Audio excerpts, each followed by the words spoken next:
Hello students of class 9, welcome to our bio class and today we are going to discuss about the diarrhea. Why do we fall in chapter का एक point जिसे हम लोग diarrhoea कहते हैं। यह एक तरह का इंटेस्टाइनल इन्फेक्शस डिजीज है जिसमें हमारा जो है मेनली इन्फेक्टेड होता है हमारा डाइजेस्टिव ट्रैक यानी कि इंटेस्टाइन। ठीक है, यह जो डिजीज़ है it can be spread from person to person due to the contaminated food and water, यानी कि कंटामिनेटेड फूड जिसमें कि पैथोजेंस आकर मिक्स हो गए हैं या फिर कंटामिनेटेड वाटर जिसमें पैथोजेंस हैं। तो अगर इस तरह के फूड या वाटर को कंज्यूम करते हैं तो यह डिजीज़ हमारे बॉडी में ट्रांसफ़र होती है। यह चूँकि ऑरल रूट से हमारे बॉडी में ट्रांसफ़र हो रही है इसलिए वह हमारे डाइजेस्टिव ट्रैक को इफेक्टिव बनाती है। ठीक है, अब देखिए इसमें यह एक ऐसा डिजीज है जिसके कॉजेटिव एजेंट्स वेरियस हो सकते हैं, यानी कि बहुत सारे डिफरेंट टाइप्स ऑफ एजेंट्स हो सकते हैं। जैसे कि इसमें बैक्टीरिया है तो बैक्टीरिया के भी बहुत सारे अलग अलग टाइप्स होते हैं, है ना। और जैसे कि इसमें क्लोस्ट्रीडियम बॉक्टुलम है, उसमें सिंगेला डिसेंट्री है, उसमें जो है वह आपका सैल्मोनेला है। इस तरह के बहुत सारे अलग अलग तरह के बैक्टीरिया हैं, प्रोटोजोआन्स हैं, निमेटोड्स हैं। देखिएगा, ध्यान दीजिएगा कि इसमें बैक्टीरिया, प्रोटोजोआन्स या वायरस जो है वह यूनिसेलुलर या माइक्रोस्कोपिक ऑर्गेनिजम्स होते हैं, जबकि जो आपका निमेटोड्स है या निमेटोड्स मैक्रोस्कोपिक होता है। इसमें यह क्या करता है कि हमारे इंटेस्टाइन में सर्वाइव करता है और वह क्या करता है कि पॉइजनस सब्सटेंस को हमारे इंटेस्टाइन में रिलीज करता है। And due to releasing of this poisonous substances our intestine becomes infected. ठीक है स्टूडेंट्स, तो ये हो गया हमारा कॉजेटिव एजेंट। अब नेक्स्ट है सिम्टम्स।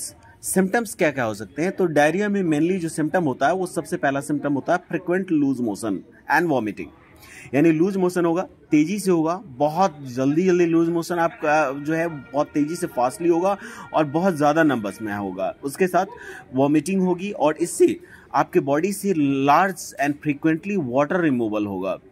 अब इस फ्रिक्वेंट वाटर रिमूवल के कारण आपके बॉडी में एक कंडीशन लीड होगा जिसे हम लोग डिहाइड्रेशन कहते हैं। अब अगर डिहाइड्रेशन होता है तो उससे क्या होता है कि आपका ब्लड थिकन हो जाएगा, ब्लड का सर्कुलेशन स्लो हो जाएगा, है ना, ब्लड प्रेशर बढ़ जाएगा और इंपल्स स्लो हो जाएगा और उसके साथ साथ आपका जो है वो डिहाइड्रेशन के कारण आपके सारे ऑर्गन्स इम्प्रॉपर वर्क करेंगे। इससे अगर ज़्यादा कंडीशन वर्स्ट होता है तो आपके किडनी फेल्योर के भी चांसेस होते हैं। अच्छा, इसमें इसके सिम्टम्स के अलावा आपको पढ़ना है प्रिवेंशन। तो सब ठीक है कि प्रिवेंशन यानी कौन कौन से तरीके से इस डिजीज से बचा जाए। तो इसमें कहता है कि जो हमारे एटेबल्स हैं उस एटेबल्स को हमको कवर्ड रखना है।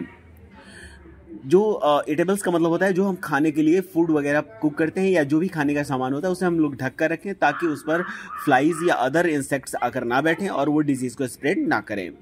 फ्रूट्स और वेजिटेबल्स जो मार्केट से लाते हैं उसे अच्छी तरह से धोना चाहिए ताकि उस पर किसी तरह का पैथोजन ना हो। और हमें पर्सनल एंड सोशल हाइजीन को मेंटेन करना चाहिए। और उसके साथ साथ अगर हम ज़्यादा देर का कुक्ड फूड है जिसे हम लोग स्टेल फूड कहते हैं, हमें उस स्टेल फूड को कंज्यूम नहीं करना चाहिए। इस तरह की जो हैबिट्स हैं उससे डिजीज इजीली स्प्रेड होते हैं। नेक्स्ट है कंट्रोल। कंट्रोल में आप लोग जैसे पहले भी जानते हैं और अदर डिजीज में भी हमने डिस्कस किया है कि कंट्रोल का सिंपल सा टेक्निक ये है कि हम लोग ज़्यादा से ज़्यादा बेड रेस्ट लें ताकि एनर्जी कंजर्व हो। और अगला है कि आपको डायरिया को ट्रीट करने के लिए हम अदर एंटी माइक्रोबियल ड्रग को ले सकते हैं। इसके साथ फ्रिक्वेंट वॉमिटिंग या लिबरल वॉमिटिंग होती है तो उसके लिए हमें जो है ओरली इलेक्ट्रोलाइट्स का यूज़ करना चाहिए। हस्क ऑफ इसबगोल यानी सबगोल का जो भूसी हम लोग कहते हैं अपनी भाषा में, वह सबगोल की भूसी जो है उसे पानी के साथ या फिर दही के में मिलाकर दिया जा सकता है पेशेंट को ताकि उसे जल्दी से ट्रीट किया जा सके, उसे प्रॉपरली ठीक किया जा सके। और अगर कंडीशन ज़्यादा क्रिटिकल होता है, पेशेंट जो है वो ओरली कुछ लेने में कैपेबल नहीं है, तो ये डेफिनेटली है कि इंट्रावेनसली सैलाइन वाटर उसे दिया जाना चाहिए ताकि बॉडी कम से कम डिहाइड्रेट ना हो।